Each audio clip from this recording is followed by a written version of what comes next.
नमस्कार, मी संतोष तानाजी जाधव। गेल्या 30 वर्षापासून कळंबोली शहरामध्ये मी वास्तव्य करत आहे। मी मूळचा सातारा जिल्ह्यातील फलटण तालुक्यातला आहे।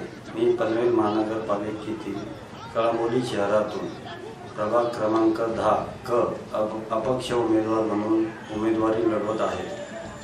मी लहानाचा मोठा झालो हे याच कळंबोली शहरामध्ये, त्यामुळे कळंबोली शहरातील सर्व समस्या जवळून अनुभवल्या आहेत। मग ते पाणी, गटर, रस्ते किंवा वीज असो किंवा माथाडी कामगारांचा प्रश्न असतो किंवा फेरीवाल्यांचा प्रश्न असतो, या सर्व समस्यांचा चांगला जवळून अनुभव मला असल्यामुळे मी या प्रभागामध्ये मला काम करण्याची संधी द्यावी अशी विनंती करतो।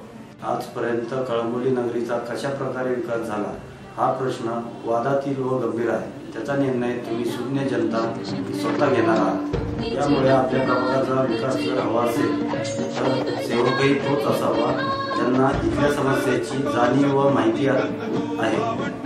त्यासाठी आता निर्णय घ्यायला चुकाल तर विकासाला मुकाल। राजकारणासाठी नाही तर विकासासाठी फक्त आश्वासन नाही तर काम करण्याचा विश्वास घेऊन आलो आहे। आपली निशाणी गॅस सिलेंडर समोरील बटन दाबून मला प्रचंड बहुमताने विजयी करा।